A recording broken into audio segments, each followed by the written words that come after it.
అందరికీ నమస్కారం.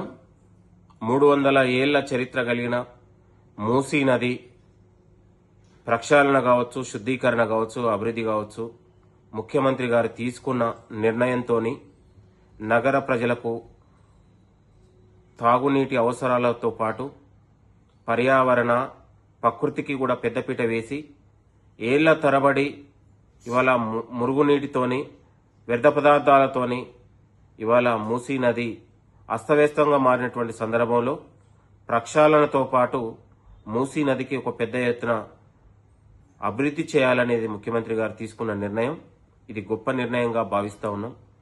మూసీ శుద్ధీకరణ అభివృద్ధి అనేది భావితరాల భవిష్యత్తుకు, ఇవాళ రాబోయే తరాలకు కూడా మూసీ నది యొక్క అవసరాలను తీర్చిదిద్దే విధంగా తయారు చేయాలనేది ముఖ్యమంత్రి గారి యొక్క సంకల్పంగా భావిస్తా ఉన్నాం.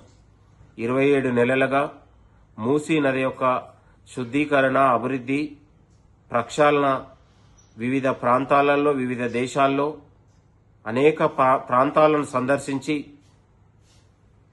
అక్కడ ఉన్నటువంటి పరిస్థితులను తీసుకొని ఆ తరహాలో కూడా ఇవాళ సింగపూర్, జపాన్ టెక్నాలజీతోని ఇవాళ మూసీ నదిని అభివృద్ధి చేయాలనేది ముఖ్యమంత్రి గారు తీసుకున్నటువంటి నిర్ణయం. ఇది మానవ మనుగడకు వేసినటువంటి పెద్దపీటగా మనం భావిస్తా ఉన్నాం.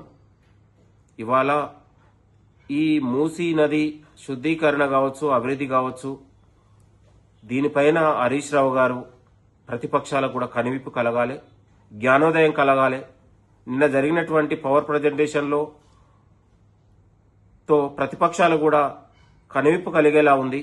దీన్ని కూడా అర్థం చేసుకొని మూసీ నది అభివృద్ధిలో అందరం కూడా భాగమై ఇవాళ మానవ మనుగడకు తీసుకున్నటువంటి ఈ అభివృద్ధిలో మనందరం కూడా భాగమై భావితరాల భవిష్యత్తు నిలబెట్టే విధంగా, పర్యావరణానికి పెద్దపీట వేసే విధంగా, ప్రకృతిని కాపాడే విధంగా మనందరం కూడా కలిసి రావాలి అనే విధంగా అందరికీ నేను కోరుతా ఉన్నాం. ఈ మూసీ నది అభివృద్ధిలో కుట్రలు, కుతంత్రాలు, విష ప్రచారాలు మానుకొని ఇవాళ ప్రజల యొక్క అవసరాలకు అనుగుణంగా చేస్తున్నటువంటి ప్రాజెక్టు, దీని అందరం కూడా స్వాగతించాలని కూడా కోరుతా ఉన్నాం.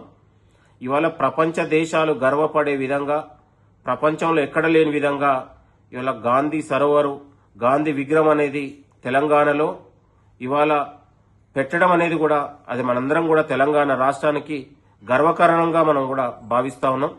కాబట్టి ప్రతిపక్ష నాయకులారా, ఈ మూసీ అభివృద్ధిలో పేద ప్రజల్ని ఉసిగొల్పే విధంగా విష ప్రచారాలు చేసి తప్పుడు కథనాలు, తప్పుడు ప్రచారాలు చేసే విధంగా మానుకొని ప్రజల అవసరాలకు భవిష్యత్తు నిలబెట్టే విధంగా, భావితరాలకు భవిష్యత్తుని ఇవ్వాలనే ఆలోచనతోని ముఖ్యమంత్రి గారి యొక్క సంకల్పాన్ని మనందరం కూడా గౌరవించి తెలంగాణ ప్రజాపాలన తీసుకున్నటువంటి నిర్ణయంతో పాటు మరొక 300 ఏళ్లు మూసీ నది యొక్క సాగునీరు అవసరాలు పెంచే విధంగా ముఖ్యమంత్రి గారు తీసుకున్నటువంటి నిర్ణయంతో భావితరాల భవిష్యత్తుని కాపాడుతుంది.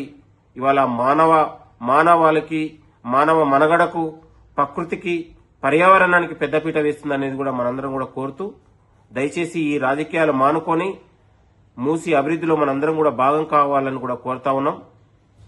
మూసీ పక్కన నివసించే ఏ పేద ప్రజలకు అక్కడ ఉన్నటువంటి అన్యాయం జరగకుండా ముఖ్యమంత్రి రేవంత్ రెడ్డి గారు న్యాయం చేస్తారనే విశ్వాసం మనందరికీ ఉంది.